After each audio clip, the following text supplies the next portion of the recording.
Alrighty, so today I'm going to be diving into Secrets of Power. Spoiler season has officially started. We got the full contents of the two Spotlight decks, so it's a lot of cards to get through. It's actually looking like there's a decent amount of power level in them as well, so it's going to be exciting to break these down. Before we get going, please hit that subscribe button, and if you're interested in some more content from me, do check out my Patreon as well. Alright, so this kind of series, which starts today and we'll keep going through spoiler season, is just going to be a card review. We're going to talk about the new cards. I usually start with the new leaders, although this time I am going to touch upon the new mechanics first. After I cover the leaders, I'll get into the preview cards, and I'm changing up the format a little bit from my previous reviews. I'm going to start with high value cards, and then I'll be going quicker with a bundle of some of the lesser cards, right? More of the draft cards, the cards that I see a little less potential in. Doesn't mean none of them will see play, but I want to focus a little more of the attention on some cards that stand out to me and then move on from there. And I will be going by color, so we'll go Vigilance, Command, Aggression, Cunning, and then the last bundle will kind of be the Villain, Heroism, and Neutral cards. Now, a few weeks ago, right after the Galactic Championships, we did have an initial dump of some cards, which I did cover at the time. I'm going to be covering them again because this is kind of the official launch of spoiler season. So some of the cards are going to be repeats, but most of them aren't because the huge bulk of cards are new and from the Spotlight decks that were previewed last week. So let's just touch upon the new mechanics, and I have two example cards, really basic examples of them. So Plot is the newest mechanic. It has a little bit of similarity with the Smuggle mechanic from set 2. You can play a card that has Plot when you deploy your leader from the resource row. So the card doesn't actually use a card in your hand, right? So theoretically, it's drawing a card, quote unquote, right? Because you're not spending a card. So you're getting value that way. Additionally, you're getting a lot of value from the fact that it action cheats, right? You're deploying your leader and immediately getting a card action. So there's no time for your opponent to react in between the two abilities. So in this case, Armor of Fortune is just it's an upgrade that gives +0/+3 and has plot cost 2, right? So you flip your leader and you can immediately equip this to your leader or any other unit by spending 2 resources and playing this from your resource row. This particular card I don't think is very powerful, although there is some like niche uses for being able to immediately upgrade your leader on deploy to keep it out of removal range, keep it from getting like ambushed immediately and taken off the board. So there's a little bit of value there from upgrades. It seems to be a card type that will come with Plot. Of course, in this case, you're paying a lot for that Plot because the card itself is not very good as a 2-cost card. And that is the downside of all the cards with Plot. You don't really get any value from them other than the one time that you are deploying your leader. And we're going to have to wait and see if we get some decent Plot cards that aren't completely tied to that mechanic. Cards that you can say are cost efficient even when you're not plotting, and Armor of Fortune certainly isn't. You would never include this card in the deck if it didn't have Plot. You might not even include it when it has Plot, but other than like Admiral Trench right now, who's a leader that can deploy multiple times, this is a one-shot deal, right? Those Plot cards, you can't play them from the resource row other than the time that you're deploying your leader. And there's an event later that we'll talk about that does actually let you play Plot cards again. But for the most part, that's the case. So looks like a very powerful mechanic, but with a lot of like floor as well. It's like a high ceiling mechanic because you can do some crazy things when you deploy your leader with these cards, but it's also a low floor because now these cards are eating up deck space when you don't really want to ever play them outside of that one turn where you deploy your leader. The other new mechanic is Disclose, and the way Disclose works is you have to reveal cards from your hand that match the symbols that it says. So in this case, Charged with Murder says you may disclose blue, blue, right? Vigilance, Vigilance. So you have to reveal 2 of those symbols. That could mean one card if it's a double blue card in your hand, or it can mean 2 different cards. However you kind of configure this, then you can get the effect, right? And this says if you do, you may defeat a damaged non-leader unit. The card itself doesn't look very good to me. Conditional removal that also has another hoop to jump through, right? You need to not only disclose, but it also only defeats damaged non-leaders. So a lot of like a lot of weakness built into this card. It's not a very good removal in my opinion, but the mechanic certainly rewards certain deck building styles, and we'll see some other disclosed cards that, there's some that require 3 symbols, right? Like green, and heroism or something. And in that case, if you're gonna want these cards to trigger often, you're gonna need a hefty portion of your deck to have those symbols, or you're gonna have a lot of disclosed cards not able to trigger. And we also have Capture. It's back in this set. It's been in not only the original set that it was released. We've seen even like the Cad Bane unit, the 7-drop in Twilight. It had Capture, even though Capture was not a main theme of the set. But Capture is back in the set. We actually have a few cards with Capture, so it looks like Capture is kind of here to stay in general. All right, let's talk about the 2 new leaders. And the first one is a call out for the plot mechanic. It's Chancellor Palpatine. He has that action that costs 1. Search the top 5 cards of your deck for a card with plot, reveal it, and draw it. So 1 cost to draw a card, maybe, right? It only searches 5, but if you're going to play this leader, you're going to have to play a bunch of plot cards in your deck to turn this ability on. But as far as the ability is concerned, it's quite powerful. I mean, we've seen other 1-cost draw effects in the game before. They've all been even more conditional, like Cassian. You had to deal damage. That didn't trigger too often. We've seen this with Hunter, where you had to have like cards matching play and resource and weird stuff like that. This one's a little more straightforward. 1-cost draw card if you've built your deck with a bunch of plot. He's a 7 deploy though, so this is not a board affecting ability, and he comes out really late. But when he comes out, he's a 6/8 that says the next plot card you play costs 3 less. So essentially he can flip and do 10 resources worth of play. And remember, plot is not a one-time thing. You can plot multiple cards in one shot when you flip your leader. So if you have like 3 plot cards in your resource row, you can play them all, not just with Chancellor, but with other leaders as well. Chancellor just makes that first one cost 3 less, so you can, like I said, essentially play 10 resources worth of cards. That first one, maybe it's a 3 cost, it's just free, and then you still have 7 more resources to plot out. This is the whole gimmick here, is that you're creating an absolute mega turn with this leader. It reminds me a little bit of like the new Kylo leader, where you flip and you spend a bunch of resources to do like a mega turn. You're playing a bunch of cards. And this does that too. Now, this guy doesn't have Sentinel, so you're going to have to find other ways to protect yourself and not like die before you play him or die the turn you play him. But it's a ton of value because let's say you play 3 cards with him. It's 3 cards you didn't play from your hand. Theoretically, that's sort of like drawing 3 cards. That's what Smuggle is so good at, is that it keeps card density high in your deck, in your hand as well. So you don't have to spend as many resources. And this is also resource cheating. It's a lot of value. We're going to have to see how good the plot cards, if they have enough utility outside of this turn, right? Because the worry here is the plot cards are only good when you plot them, and now your deck is just filled with these like subpar cards just waiting for this flip turn, and they're not particularly good when you're just playing them from your hand. That is a pretty big concern, because a lot of the plot cards I have seen do look like they're only good on the flip turn, and it's going to be tough to kind of manage a deck that is so reliant on plot, as Chancellor is, because some other leaders can just benefit from a few plot cards that are really powerful with their deploy and not have to pump their whole deck full of them. But for this guy's both leader ability and deploy ability to make any sense, you need a lot of plot in your deck, and that is my one concern with the leader, is that we're not going to see enough good plot. All right. Next leader is Padme Amidala, and this one doesn't say disclose on it, but it definitely is the disclosed build around from the Spotlight decks. She's a 3/8 that deploys on 6, so stats are decent.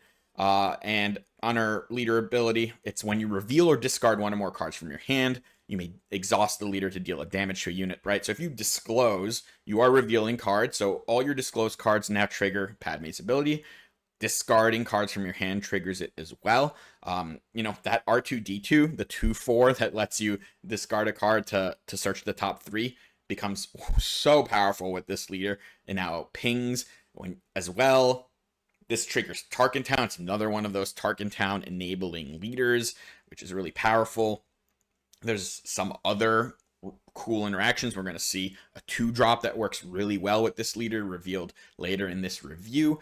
But the ability looks really strong to me if there's enough build arounds. And, I think there are. Like, even just seeing a few of the cards from this Spotlight set, and then knowing that, like, R2 exists, it just looks like there certainly could be some play here.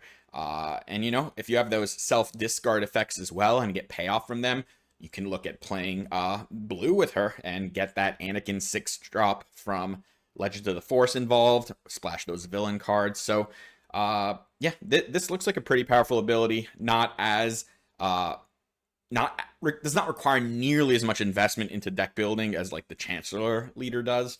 And on the unit side, it's the same thing, except you can do this multiple times in a turn. If you reveal a card and then reveal another one, she keeps shooting things. And just do remember, it says revealing or discarding one or more cards from your hand. So, if a disclose says 3 things and you reveal 3 cards, it's still only 1 damage. It would be absolutely broken if it wasn't, but yes, just 1. But Padme looks pretty cool. All right, let's get into the cards, and the first one we'll talk about is Cad Bane. This was revealed at the Galactic Championships, but this card is insane. This is just incredibly powerful. He's a 5-cost 4/5 in villain blue. Has when played, you may defeat a unit with 2 or less remaining HP. So it's the exact same line of text that Devastating Gunship has, the really powerful 5-drop ship in Twilight that was paired almost exclusively with the Kira leader. And, well, Cad Bane also has plot, and this is also just going to pair incredibly well with the Kira leader. In fact, this is wow with the Kira leader. Like, there's no other words to explain how powerful this is with the Kira flip turn. Everything that you want with Devastating Gunship, except now you action cheat with the Cad Bane. You don't have to wait. Your opponent doesn't get a chance to respond to Kira flipping by, like, removing her, doing something like that. Maybe there's a unit in play, like a 4-power unit that can now trade with her before you can gunship. That happens all the time now, especially in, like, a meta where people are playing 4-power units on turn 2 and, like, Han decks. So you just flip that leader, and bam, Cad Bane comes out. He kills a unit. You now have 2 units in play with 4 power. It's going to be very difficult for your opponent to interact with both of these units before you can go into your next turn. Play something like Overwhelming Barrage, potentially, right? Especially because you've already killed a unit with that Cad Bane. Devastating Gunship has notoriously been a very powerful thing to do on Kira's flip turn. In fact, often better than doing a barrage earlier. And, Cad Bane has more power than the Gunship. And yes, Gunship has that extra synergy with the grit and getting damage and being able to really push. But Cad Bane has that magic 4 power, which is a very important threshold for barraging in this game. I think most people have kind of gotten the idea that a 6-power barrage is a much more powerful thing than a 5-power. It often means the difference between killing 1 unit and 2. And yeah, the other bonus here is that you didn't even spend a card to plot. You didn't spend a card to play this because it just plotted. You kept that card density in your hand. It plays around discard more because discard is a pretty powerful interaction against villainy control decks. So Cad Bane is just wild with her. I think he could see play in some other places as well, but just like Gunship, not always amazing. That defeat a unit with 2 or less remaining HP doesn't come up nearly as much when you don't have it backed up by that Kira flip. It's why you don't see Gunship played in too many decks right now outside of Kira. But yeah, like Cad Bane just fixes so many problems. It also has, interestingly enough, the Underworld trait, which I think works well if you wanted to play like the Cad Bane leader with blue, because you can actually get that Cad Bane damage in first, that ping damage from your leader, and then this could maybe kill a unit that had 3 life remaining, right? Because you get that extra damage. So there's some synergy there. Has the Bounty Hunter trait as well. That can matter sometimes. Just a very powerful card. One of the better cards that has been previewed so far. All right, next we've got Sly Moore, another Vigilance villainy. Of course, we're going to see some of these because the Chancellor deck. This has plot as well. It's a 2/6. It says when played for this phase, each enemy unit gets -2/-0 while attacking a base. So it does protect you, right? This seems kind of important for that Chancellor flip turn potentially, where now you've got your whole opponent's team can't deal much damage to your base for the rest of the turn. And, you know, the stats aren't that impressive. It's a 2/6 for 4, but the effect is quite powerful. Just forcing your opponent now to potentially have to interact with units in play as opposed to just going face. This stacks incredibly well against wide boards, is way less good against tall boards because that -2. It's for every unit it affects, you're saving 2 damage potentially. So it's nice that it hits leaders as well. A lot of these cards often don't hit leaders, so that's important. It has the official trait, which can matter. Republic, probably not mattering too much in villainy, but a solid plot card. Don't know how good this will be just out of hand, but this one is one that could be decent even when it's not being plotted out, so there's some value for Slimemore for sure. The Cantwell Arrestor Cruiser is a 7 cost Vigilance Villainy, and it's a 6/7. It says when played, you may disclose blue, blue, black. If you do, you exhaust an enemy unit and it stays exhausted while this is in play. You know, I think this is mostly too expensive, but it is a cool little effect here. Kind of that permanent frozen and carbonite style effect on a unit. Of course, if this gets removed, you're in trouble, but at least you get that exhaust off. It is a capital ship, important there because this with Piet can cost 5, right? You can play this on the flip turn in Piet, which I think is a very important thing. And you know, that might be like the best place to look to use this card, but it's decent. All right, and now I've got 5 here as sort of the bulk cards, and I'm not going to go in as much details here. Retaliation is a 5 cost removal, only kills a unit dealt damage to a base this turn. It's not very good. This is probably even worse than Vanquish. Donnie Pilgrim is a 1/3 for 1. When played, when defeated, heal the damage from your base. Probably too weak. Maybe Ray can look at this because of the experience, but still not loving it. The Dogmatic Shock Squad is one of those cards that is just pure plot, right? It's a 4/6 Sentinel for 6, but that's not good enough as a 6 cost. With plot, it's decent, but like I think this is more for draft. Newt Gunray, unfortunately, I wanted to like this card, but 3 cost 3/4. The stats are not good enough. I wish this was just the 3/5. I think we've power crept stats on 2 and 3 drops enough to warrant that, but it isn't. It has grit. Great, like doesn't help much for a 3/4. It does give an official Sentinel. You have to really curve out for that to matter. This card's not terrible. Like it has Separatist trait, it has official trait. There's some stuff going on with this, but stats are still the most important part of these early game units, and I do think it's a little lacking there because of the 3/4 stat line. And the last one on this list is the Chancellor's Shuttle. Yeah, it's a 1/3 with Restore 1. If you control Chancellor Palpatine when it dies, you can give an experience to something, but, you know, this can't even really be played with the older Chancellor leader, the Flip Palpatine leader, because he's only Chancellor Palpatine on the heroism side. He's Darth Sidious on the villainy side, so this card you won't be able to play it, for instance, unless you're in the villainy side, and then it won't trigger unless you're on the heroism side. But the stats, 1/3, it's just not good enough, right? Restore 1 is nice. This probably is good against like a Vader deck that plays a bunch of 1 health space units, but I think we kind of missed on the power level on this one. And next, we're going to jump into the command cards, and this is actually the largest section because both Spotlight decks feature command in them. So a lot of cards here, and we're going to start with one of, if not the best 2-drops we've ever seen. This is Mina Bonteri, a 2-cost heroism command unit, 2/4, Restore 1. So the Yaddle stat line with the Yaddle effect. She's a Separatist official, so yeah, not the Force trait, not as pushed in that regard, but look at this when defeated effect. You may disclose command heroism if you do draw a card. This is like Yoda, except it costs 2, like the Yoda 3-drop unit.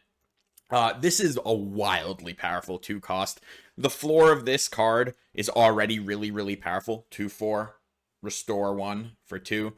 But when this dies, if you can draw a card, now that is a hefty disclose cost, right? You need 3 symbols, but if you are on a primarily green deck, doesn't have to be a mono green deck, you should be able to trigger this often, especially in your opening hand when you can tailor your resources to make sure that Mina triggers.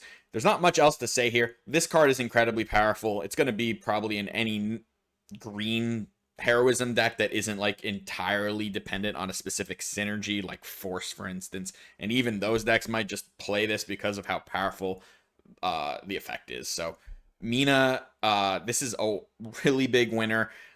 We are going to see some other powerful 2-drops in this preview. It looks like for sure that the cost curve for 2-drops has changed starting in Legends of the Force. So more decks and more colors are going to have more of these powerful units. We now have in Command Heroism Mina and Gunji. You can really start to fill out a powerful 2-drop curve with very little downside with these units. All right, next up is Ahsoka Tano. It's a 3-cost heroism command unit. Now, she does have the Force traits. A 2/5 says when you complete an attack, you may disclose heroism and command if you do attack with another unit. It's a solid effect with a okay stat line.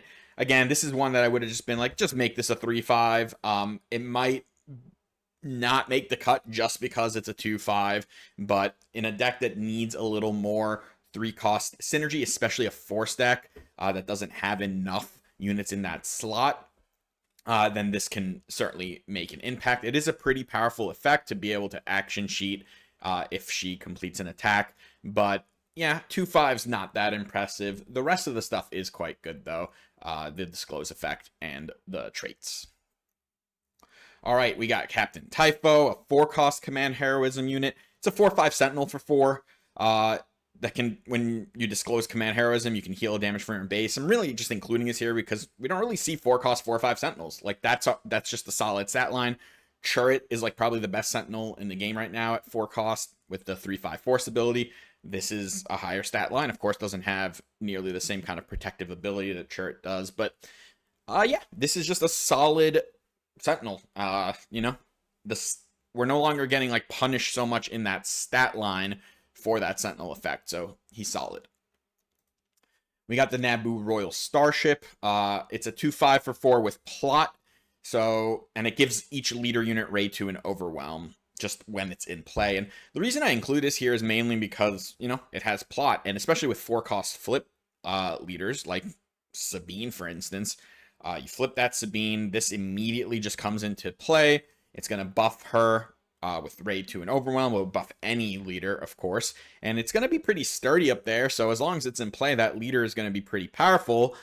The card, though, without plot, and like of course when your leader is already dead, is completely useless. So it's another one of those plots that's like a high value with the leader, and maybe it's worth like splashing into your non-plot synergy deck. Just try to get this upside, otherwise, but you don't want to like overdo the plot in these decks because the leader is not a unit that typically stays around forever. But this one, it's solid.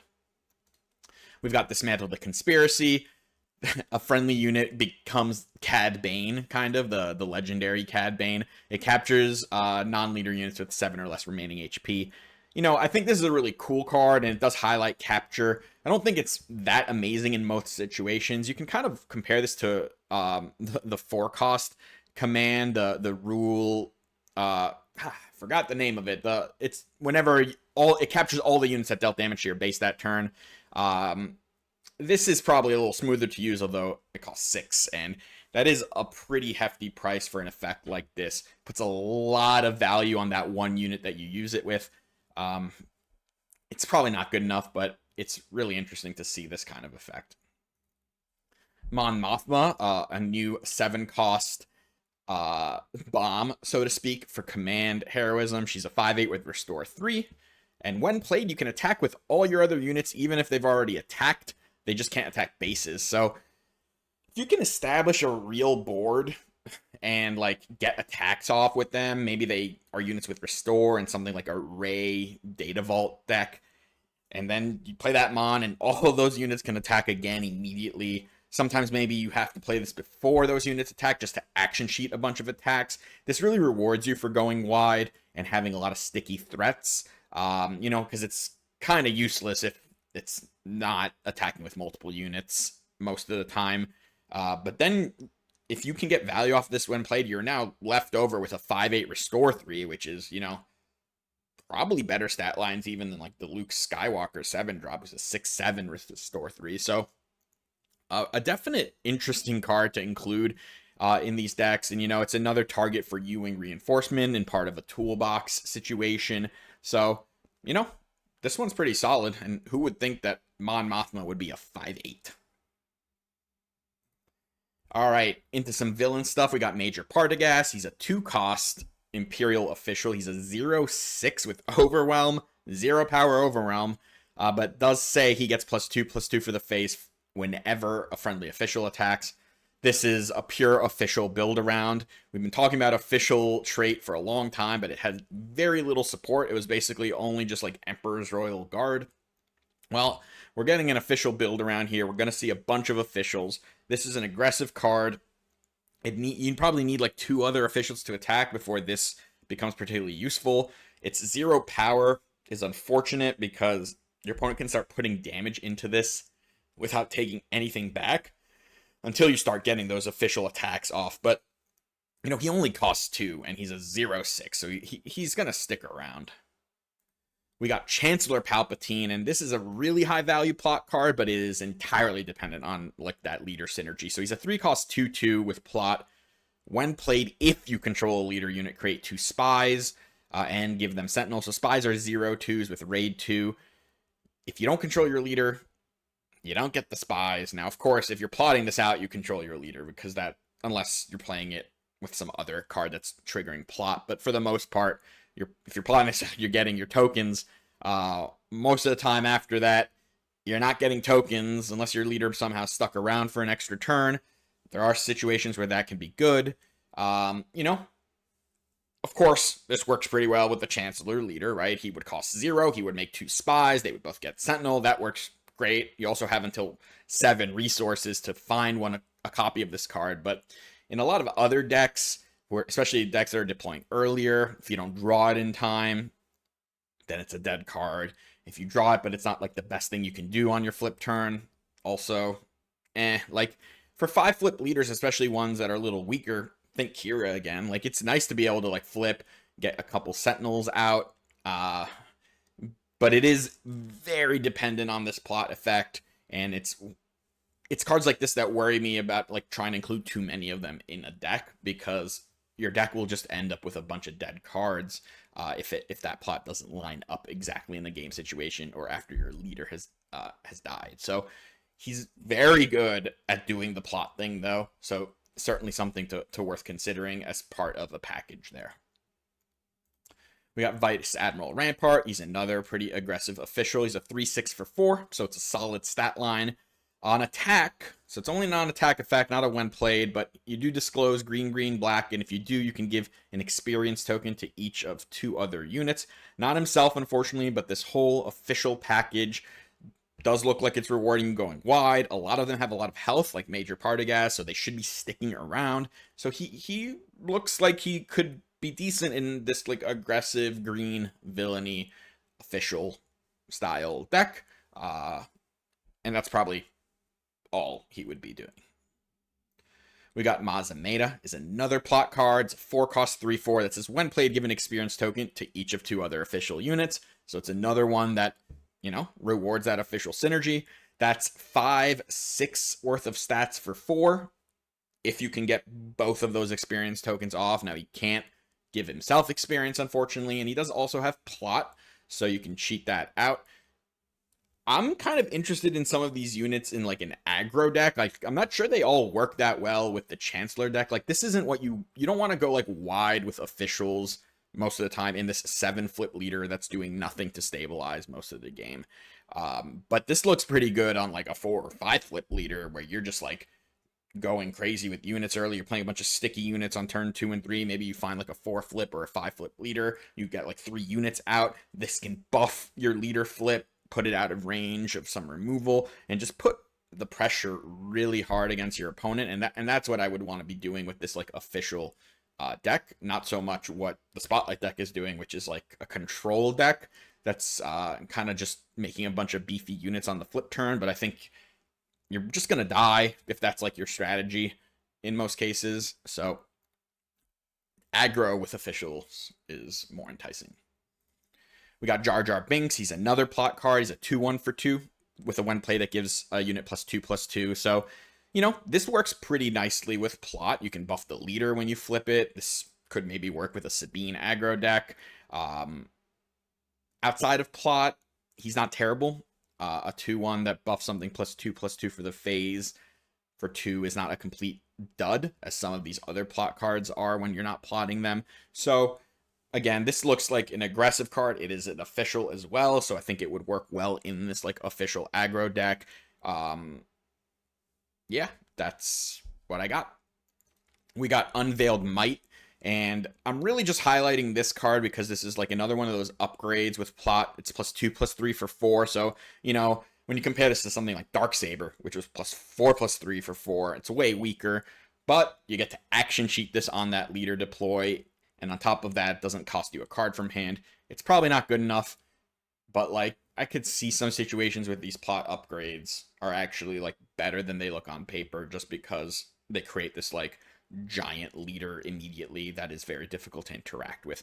We might see better upgrades in this in the future, right? Just because we saw a couple commons like this and the plot armor, then it doesn't mean we're not going to get like rare or legendary plot upgrades that might be more pushed for constructed.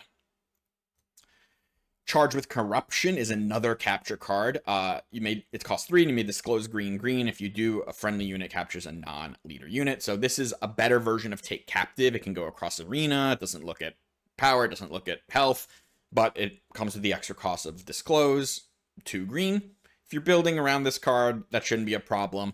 Yeah, it's like, it's okay. We're getting a little better in the capture department, where we don't have nearly as many restrictions. If you're getting synergy off of this disclose, like with a Padme deck, it's even better. So it's decent. Capture as a whole is not the sturdiest mechanic because it does kind of double dip into units, right? They removed the unit. Now they kind of killed 2 cards for the price of 1 because they got their unit back. But it does have certainly some play. It might work pretty well with these very high health officials, for instance, that we're seeing in these in this villainy style aggro deck. So it's solid. All right, and now we've got more of the bulk stuff. So with Thunderous Applause, you know, +2/+2 to 2 units for 3 is okay-ish. It's not terrible. It's probably not good enough.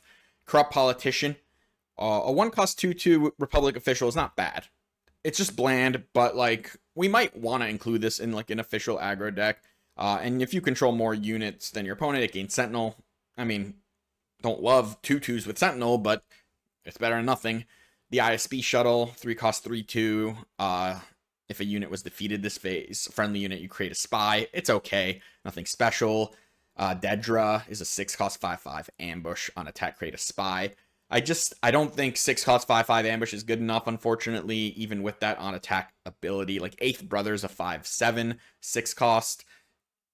I'd rather my units survive the ambush than me get a spy, let's say that. And 5/5 for 6 is just not the stat line I'm looking for. I Am the Senate is a 6-cost that creates 5 spy tokens. I mean, those spies have 0 power. They could get cleaned up. It's going to take a lot of actions to get value out of those spies anyway. I don't think that card is great, although it does make a ton of units all at once, so it's something to look at. Budget Scheming, give an experience token to each of up to 3 officials. I mean, Medal Ceremony for 0 is like so much better than most of these other like experience giving cards. Yeah, I don't think it's likely good enough. C-3PO is another one. It's a 1/3, very slow effect to action, buff a unit +2/+2 for this phase and return it to your hand. And then you can like replay it. It's very slow. Don't think it's great. The Taylander Shuttle also, it's a 2/4 for 4, 2/4 for 3, sorry. And if you have initiative, create a spy. The Nubian Star Skiff, 4/4 for 4. If you control an official, restore 2. It has restore 2. Not great stats for 4, unfortunately. And then the Boost Security Force is a 5/7 for 6. with a when played and when defeated to give a unit Sentinel if you disclose green. Again, these are mostly draft cards. That one's actually not bad, but probably not constructed level playable. All right, aggression. We're only going to have like 3 aggression cards. Neither of the Spotlight decks play red, so these cards were from previous reveals. Chopper is the only legendary, I believe, that we've seen so far. It's a 2-cost 4/1 that says when this unit deals damage to a base, combat damage to a base, each player discards a card from their hand. That's a very powerful effect, especially if you're going first. It's a really weak unit if you're going second. It dies to anything. It gets value traded by things like Sabine or any shielded units. So there's a lot of downside to this, but also a lot of upside. It's a card that very much rewards you going first. It's not a card that would be playable right now because you can't play it into a lot of decks like Quinlan or Cad Bane, right? All these decks that would just ping it and remove it, even like a Padme deck. You can't play it against her, right? She'll disclose something on turn 1, kill it. So it's an interesting card. It has some relevant traits. It's going to require a different sort of landscape for a 1 health unit to be playable on turn 1 because there's too many ways that this can go bad for you. But against like control decks, if this like even gets like 1 attack off and forces a discard, that could be very punishing for them. We've got Cyril Karn. He's another disclose card. He's a 2-cost 2/3 official. His disclose, unfortunately, is on attack. So it's red, villainous, and then you pick a unit, and then your opponent chooses to either put 2 damage on that unit or they can discard a card from their hand. So it's a Punisher card. Punisher in the sense that your opponent gets to make the decision. And, you know, it's another one that rewards you for going first. You get that attack off. It's much better because it's not a good stat line. 2/3. We're getting 2/3 has gotten power crept. We're getting 2/4s with upside now. So I don't love this. I don't love that it only rewards you usually with initiative. Even in that case, it often won't do much because if your opponent has a unit that they can just soak 2 damage on and then maybe even value trade the Cyril or just trade with the Cyril, then you haven't accomplished much. But yeah, like it reminds me a little of Admiral Pride where like you get a lot more value from this card if you have initiative, and it's much worse basically after turn 1 or in any game where you're not going first. And here we got Kadal Connix. It's a 3-cost plot unit. It's a 3/2. It says when played, you may defeat all non-unique upgrades on a unit. So it's upgrade hate out of the resource row. It has disabling Fangfighter stats. Unfortunately, it can't kill unique upgrades, which are often the upgrades you need to kill. So it's likely not good enough unless we're finding a meta where, yeah, we do need to kill a lot of non-unique upgrades. And then it might even be better because the plot. And here we go. We got Cunning, and I'm going to start with a great one. This is Bail Organa. It's a 2-cost 2/4, so another pretty pushed 2-drop. Has an on attack. You may discard a card from your hand if you do create a spy token. So turn any card into your hand into a spy for free. That's pretty powerful. Get another unit into play immediately on turn 2 with that attack. He often can attack because he's a sturdy 2-cost unit. If you're playing with any sort of discard synergy, so that includes the Padme Leader, of course, where this card is being featured, you get a benefit there. This can help put cards into your discard, like villainous cards for the Anakin unit. And it's just a good aggro card, right? Because you're building a board without spending resources, and you're doing it in an action-efficient way. So just another really good unit. We'll see if Republic or official traits are going to matter much. Republic so far hasn't. Official is more of a villainy keyword, or trait, but the card itself, even without the traits, is quite powerful. And, you know, a lot of decks are going to start getting really powerful 2-drops, it looks like, outside of even just like the Force decks, which is where most of them are right now. All right, next we got Anakin Skywalker, and this is a complete Padme call-out. The card's not really good outside of Padme, but it's a 3-cost 3/4 hidden. If you control Padme Amidala as a leader or unit, it gets Raid 2, and Raid 2 on a 3/4 is quite good. Now, I don't love the 4 health. Again, like, 3/5 is just where it's at. In some cases, even a 3/5 with no effect is better than a 3/4, but this does have hidden, so it stays around. It has some real good traits like Force. You know, yellow doesn't have a lot of great Force units, so It's decent. It is a little unfortunate that the Ray 2 is locked behind the leader, because I don't see this card seeing that much relevance if you're not playing it with Padme, because in that case, are you going to play this over even like Ezra, who's also a 3/4? You're trading the hidden for Ezra's on attack. In that case, it's just like a side grade. It's not that relevant, and even Ezra doesn't see much play. So, it's good that Padme has a good card to go with her deck, but outside of that, this one might not do too much.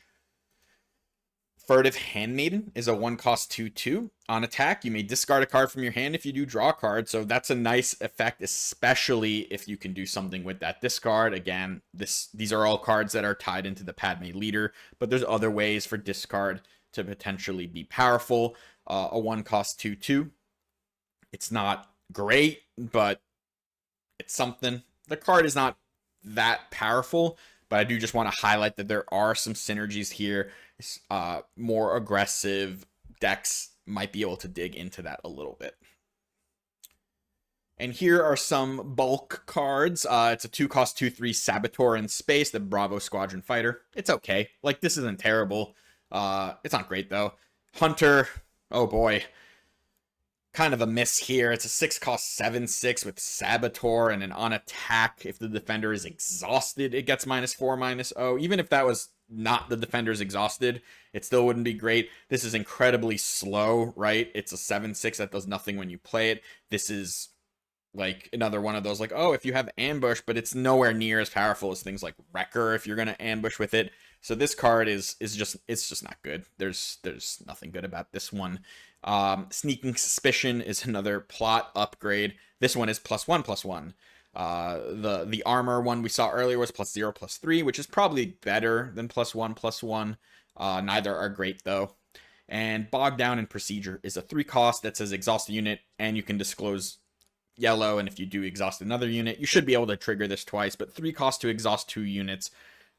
We're now in the why don't we just play outmaneuver area? If we're trying to, of course, if we're in the same arena as our opponent, this is better than outmaneuver. And the card is not useless. It's just, it's a lot to invest for a card that is only a sort of temporary gain. All right, so now we're into the villainy, heroism, and neutral cards. I'm going to start with When Has Become Now. If you've seen this card in the past, it may have looked a little different to you, but it's been fixed. What it says is it's a 1-cost villainy trick. It says play a card with plot from your resources, and then it has reminder text on it. Pay its cost and replace it with the top card of your deck. So, you've put those plot cards, you can't get access to them anymore because your leader is gone. Well, you have a way to kind of get them back now, but it's going to cost you a resource and a card, right? So all that benefit you got from plot is kind of gone because you're still spending a card now. And on top of that, you now have to pay a tax on the card. So this is not very good, but it is just potentially something you would include if your deck is just full of plot and you... Yeah, I don't think this is where we want to be at that point. We're just playing bad cards and not even getting a resource advantage or a card advantage from using them. So yeah, probably not great. All right, next up.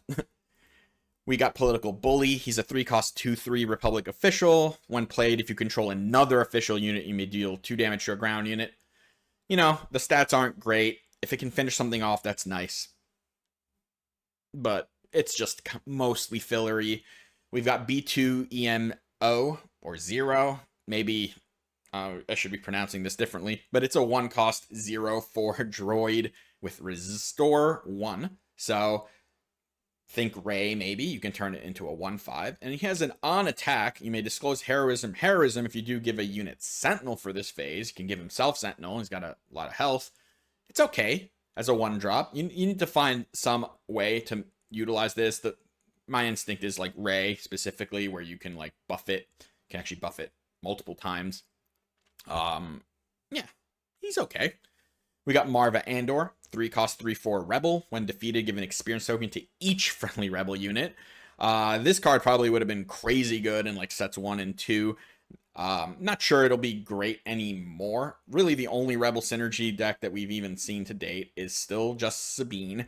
And the Rebel Synergy is really just Wing Leader and Fleet Lieutenant, and I guess Medal Ceremony sometimes. There's not a lot of other Rebel Synergy in this deck. We would want probably 2 experiences off of this before it becomes great, because you are, again, you're playing a weaker statted unit. 3-4 is no longer an on-curve stat line. 3-5 is the on-curve stat line. In fact, there's 4-4s, which really punish this. But the effect's pretty powerful. You just have to be able to go really wide to trigger this. And your opponent does have some control, because they can remove the other units instead of removing Marva Andor, or they can target this when you don't have a board. So, it's decent. And the last is another capture card. This is Moral Authority, so similar to Legal Authority, except here it's +2/+0 instead of +0/2. It does cost 3, which is 1 more than Legal Authority costs. It says attach to a friendly unique unit, and the unit captures an enemy non-leader unit with less remaining HP than it.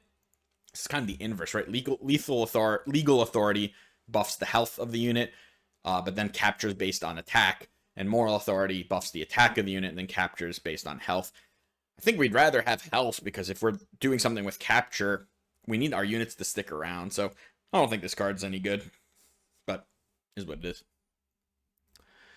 There are no neutral cards, so we're done with this review. It's a lot of cards. I'm excited for this set. We saw some really powerful stuff here, especially like the power creep on the 2-drops. I hope we see more of them, because the last thing we need is like some decks to basically just be dead on arrival, because they don't have a 2-drop curve to match some of the really powerful decks that just have an abundance of 2-cost options. And it is something that we're kind of struggling with right now in the meta a little bit. So, you know, as long as we're getting a lot of them, that's okay. But if we're not going to get enough, that might be a problem. But set looks cool. Plot looks like a really interesting mechanic. Disclose does as well. I'm very interested to see what we get moving forward. But yeah, let me know what you think of the cards. Let me know what you think of the video. And until next time, take care.